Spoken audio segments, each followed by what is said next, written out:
Heather is on a mission to equip leaders with the skills that they need to tap into employees' passion and their potential and identify issues before they even become a problem. Through her research, which has combined over 25,000 employee engagement survey results and more, probably, I'm sure, Heather, and her time spent facilitating over 100 employee focus groups, Heather has earned her reputation as the employee whisperer. We are so lucky to have you speak today, Heather, on a topic that is really, really close to our heart and we're really passionate about here at Inspiring Workplaces. And this is also a subject that came up back when I was hosting maybe 12 hours ago now when we were in Nigeria, which is around how to build a culture of belonging. So I will bring you up on the screen, Heather. Welcome. Hello there. Hi. You see me okay? Okay. You can hear me, see me? Yeah, we can see you. We can hear you. You look Good. great. Your background's amazing. I will hand over to you now, Heather, and I'll be back soon. Well, right now in the US, it's like the day of moving forward from one administration to another. This is the inauguration day. So it is not lost on me that we're talking about creating more diversity, belonging, inclusion inside of our workplaces and really inside of our world. Right now, when you think about it, the world feels upside down. We just heard Ruth talk about what's going on in the UK. Many of us are grappling with working in a new environment, faced with new challenges, working from home, homeschooling, and the pressure to meet the needs of business and family while we're distracted by all the stressors that are around us. But many of us really are able to focus, less when we think about the ongoing racial and political divides that we're facing right now. And the problem is that all of these challenges, all these distractions can act as barriers to us thinking outside of our own bubbles in order to consider what other people are going through or what they might be experiencing. So one question I like to ask myself is, what are the advantages that I had or that I have from the person who's standing in front of me or the person who's standing next to me? And when we ask ourselves this question, we put ourselves in the other person's shoes. We can begin to become really aware of how our leadership can impact whether or not somebody else feels like they belong or like they're cared for by us or our organizations. Those topsy-turvy times that require all of us as leaders to really think about and make us consider our own ways, how we're able to influence everybody around us and influence the world, influence how we make people feel in a more intentional way to make them feel good and treat people better and focus on that more, not less. And that starts with us really considering the role we have to play in ensuring that others feel included and empowered. Now, I know all too well what it feels like to be excluded. Growing up in the 1970s, the product of interfaith and interracial marriage was difficult, to say the least. My mother is white and Jewish. My father is Black and Christian. And so you can imagine the kind of friction that took place in our home pretty often. My maternal grandmother, in particular, took issue with the fact that her daughter married somebody outside of her own race. And so my dad was never invited to my grandmother's house or any family events. And on the very rare occasion, I was allowed to go, and I'd go to my grandmother's house and my dad wouldn't go. And so most nights when I wouldn't go, I would just stay home with him and we'd watch our favorite movies on the television. I'm going to be honest. He and we didn't talk so much about the sting of the exclusion that we both felt on a regular basis, on what it meant that our extended family couldn't even be in the same place at one time. When I would visit my grandmother's house, my Jewish grandmother's house, I would see my white cousin's photos lining the walls of her house. But my photos were in her bedroom where no one else could see them. In the Orthodox Jewish community, family is simply everything. But I was relegated to the margins of my own family, an outsider whose affiliation wasn't even verified by a portrait on the wall. But despite this, as I grew up, my maternal grandmother and we actually managed to develop a quite strong relationship that had an intimate connection. We were very close despite all the exclusion she put me through, intentionally or not. I could see that she cared for me, especially in all those times when she would call me her little Loya, and she'd cut off that last R on account of her thick Bronx accent. Cut two decades later, and you'll see that my grandmother passed away. And I'm faced again with this like complex decision whether or not I should attend her funeral. And on one hand, I felt like I needed to honor her life and her legacy and the love and the weird kind of love that we had for each other. And on the other hand, having never been invited to any family gathering, I felt kind of, to be honest, like I was unwelcome. Eventually, I say to myself, though, this is my family too. And I have just as much right to be there as anyone else.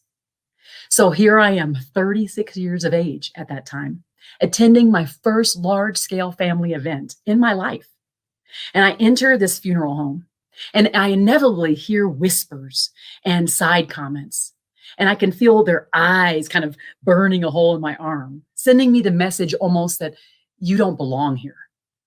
And though it hurts, my love for my grandmother really does outweigh the tingle of everyone's critical glances on me. And I march into that funeral home with great pride. After the funeral, I visited her home and I walked into her bedroom just to kind of have a moment of quiet.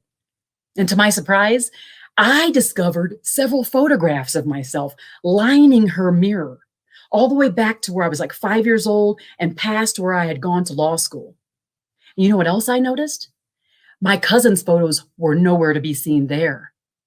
I finally felt like I belonged, like I was worthy to be a member of that family, even if she felt the pressure to keep me hidden from other people in her bedroom. Okay, so why did I decide to share such a deeply personal story with you? I share it because what I've come to understand is that everyone can relate to feeling like an outsider at some point in their lives. In fact, I bet you can call to mind a time when you felt excluded, either at home, at work, in your community, by someone else. For those whom ever participated in a team sport, you recall when you had to wait around to see if you're going to be the last one to be picked, right? Or maybe you'd be benched, or you'd be left out all the way around, right? Being excluded from my own family was painful, but it helped me place myself in the best position to advocate for those who don't feel included and don't feel like they belong. And that's what brings me here today to talk to you and share how you can do the same for those that you work with, as allies, as advocates, as inclusive and caring leaders. We are in an important time in our nation's history, as demonstrated by everything that's going on in our world. We get to choose how we demonstrate to the next generation that we are responding the way we should in this moment. We get to choose a more equal and equitable future for all human beings. But what does it mean to be equal anyway? It's making sure that everyone is given the same access to the same opportunities to achieve the same things. And to take it a step further, equity, it really does mean that we're evening the playing field, or we're at least seeking to. What are you doing in your own shoes and in your own neck of the woods to even the playing field for those who are in your circle? Someone once told me that diversity is being invited to the party and inclusion is being asked to dance. I remember going to a law school trip in Seattle, and I was the only person of color there, which I'm used to and I'm okay with. We decided to stay in kind of a remote-ish location, and we went to dinner. And on the way back, we decided to stop at a country western bar. Now, I'm not a huge fan of country western. I'm a big pop girl, but I decided I would go with the flow in the experience. I felt a little out of sorts, but I decided like I would just stick with it.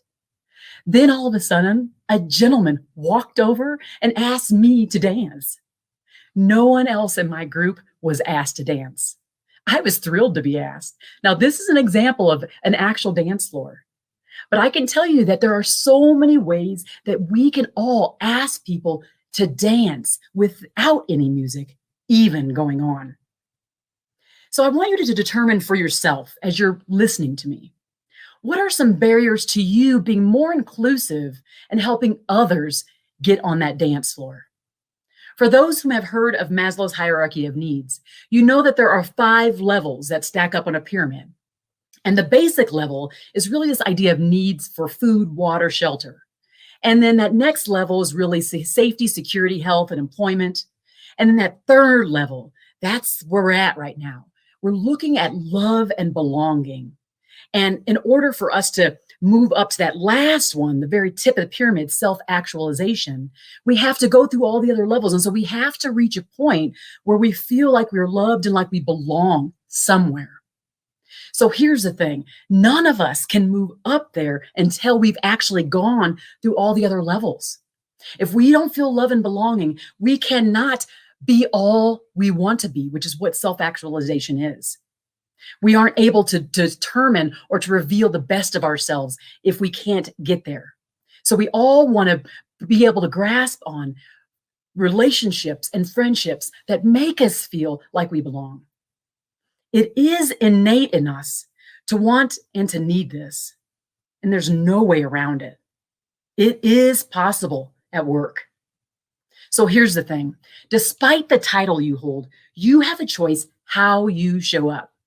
You can be a leader who pretends that diversity, equity, inclusion is kind of side of desk responsibilities that has nothing to do with your day-to-day. Or you can look at it as through the lens of everything you do and everything that you stand for, your core values, how you walk, how you talk. I always love to say that you have more power and influence than you think. What will you choose? If you choose the path of the inclusive and caring leader, there are 5 behaviors that you can start implementing today that will go a long way to ensuring that people you work with feel safe, included, heard, and like they belong. The first one is self-awareness. We cannot be there for others, show up for them in a full way if we are not aware of ourselves. And so we need to make sure that we are recognizing and working against our own personal biases and our weaknesses. If you think about the earlier case study with my family, they were led by fear of what others might say. They were led by fear of the unknown, fear of the different. But self-awareness really is the doorway of this work. And we must know all of these things about ourselves before we can meet other people where they are and to embrace them as we should. And that's where my family left off. Number 2, having courage.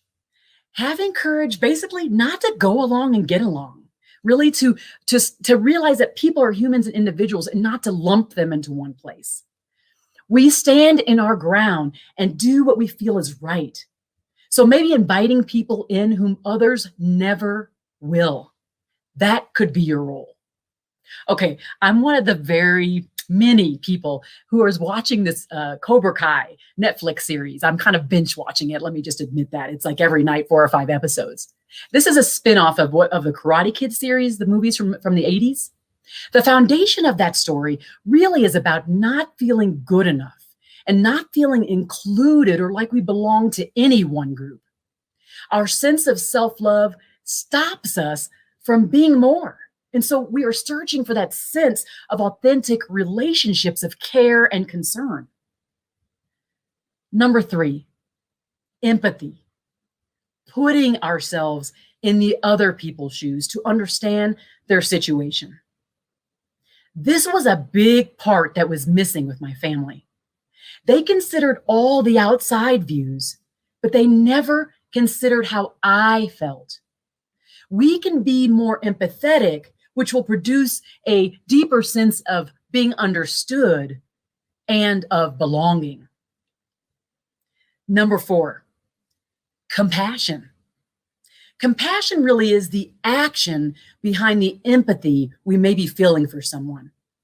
So the action that we take when we're looking at compassion is taking action on behalf of another person's pain or the obstacles that they're facing that we may or may not be facing. So we hear a lot about this idea of allyship and solidarity. My family, if you think about that case study, could have been sympathetic and invited me into events and cast the other people's opinions or stares aside and stood with me, right, in solidarity as a family member. That is an act of compassion. And I want you to ask yourself, How can I do this more often? Number 5, seeking to understand. When we seek to understand, we sit in silence or we ask pointed questions to get to the bottom, to get to the truth. This requires that we stop, slow down, and then just listen. And maybe, like I said, be silent, ask clarifying questions, but we have to get to the bottom. We have to get to the truth. That's the only way we can meet people where they're at and make them feel included in our group. So self-awareness, having courage not to go along, get along, empathy to step inside their shoes, and compassion to take the action to stand with them on their behalf, and seeking to understand their background, their lens, as we all basically inhabit our own lenses and we walk in our own journeys. These 5 ingredients were missing in that personal case study I've been talking about, right? And in my upbringing. An inclusive and caring leader always has a choice. We can choose to remember what it looks like, what it feels like to be excluded, to not be asked to come on the dance floor, to not be asked or chosen to be on that baseball team. And we can choose to invite people to the dance. Many of your colleagues may feel like, you were when you were waiting to get picked to go on the team or to go on the dance floor. And you can choose to invite them into the organization. You can give them a seat at the table. You may have the power to do that in many ways. You can choose to listen and learn and educate yourself about what those people need who maybe don't look like you or don't share the same lived experiences as you. You can demonstrate self-awareness and courage and empathy and compassion and understanding.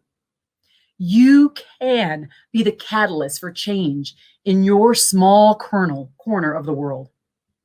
You can do that. Some years ago, I hired a gentleman who presented very different than anyone else in our workplace. He's an Orthodox Jewish gentleman who wears a yarmulke every day. He keeps kosher, so he really couldn't go to lunch with us. He attends Orthodox shul and more. Now, while many were a little uncomfortable around him for his religious practices and his differentness, I felt that his presence was comforting because it did remind me of some of my family. I knew that he would add rich insight to the team, and not surprising to me, he was a really loyal employee, and he was a super creative salesperson as well. He knew a little about my background, and he and I had a lot of respect for how we both chose to show up every day in this world. Some years later, after neither of us was working at the same company, his son became bar mitzvah. And when they scheduled that service, he went out of his way to invite me. He didn't know that I had never been invited to one despite my family background. He just wanted me there. And as I walked through the doors to sit down, everyone was so welcoming. He was so happy to see me. I was grateful that he chose to include me and didn't care what I looked like. He chose to act with empathy and compassion and had the courage to include someone who didn't look like him and who had a different lived experience. This was a very different case study than how my family treated me, right? I define an inclusive workplace as a safe space where employees feel valued and respected and are actually asked to dance, where they're treated with civility and dignity and fairness, where they can show up with their authentic selves, all for everyone to see, where they can speak up and take risks and be applauded for everything that they stand for. We get to choose that. You get to choose that. So how will your leadership style contribute to a workplace which everyone feels like they belong and are appreciated for their differences? In the end, we can choose to make people feel embraced for who they are and all they bring to the table. Or we can make them feel horribly excluded and discounted. Let's make the right choices together.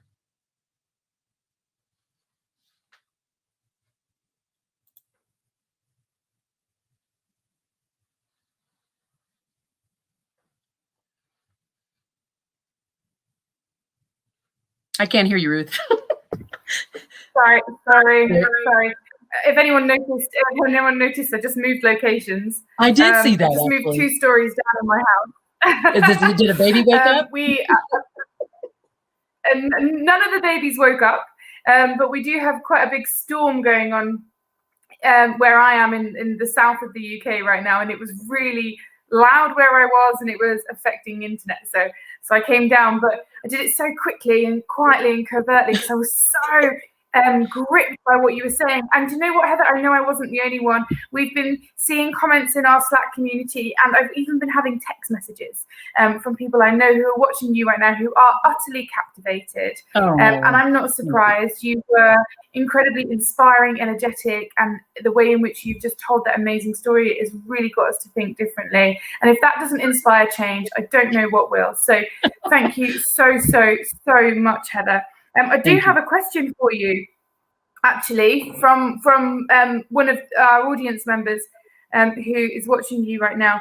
She has a couple of questions, but the one I'm going to pick out is she was really moved about the story about your grandmother and the pictures and moving the pictures, and it really made her think about how we start to see things differently and see things through a different lens.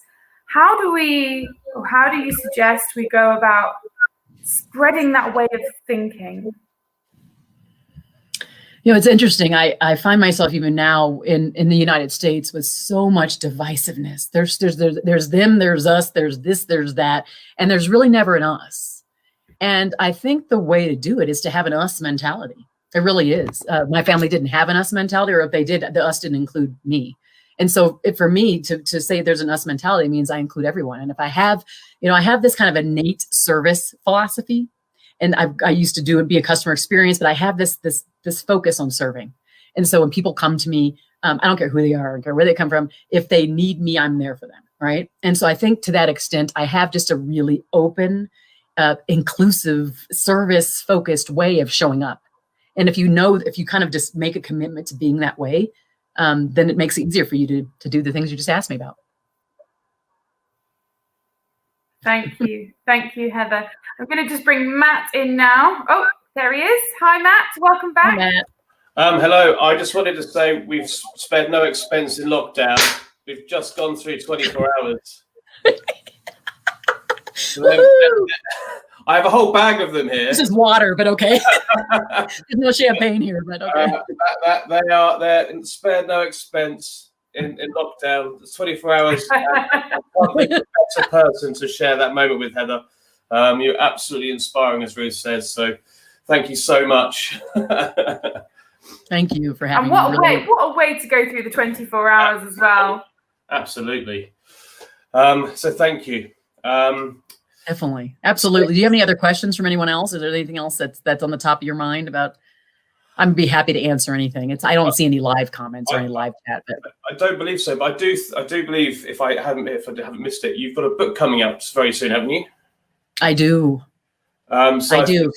I think if people want to know more and find out more, then they should be looking out for that book in the next couple of months, I believe.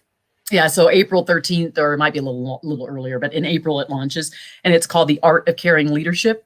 And so you can, the thing that I'm most proud about is I embody the book. And that doesn't mean the book, it has lots of messages of imperfection, and so I embody that too. But I embody caring leadership. Showing concern and kindness for those who look to me for guidance is something I embody. And I'm proud to say that that's the case.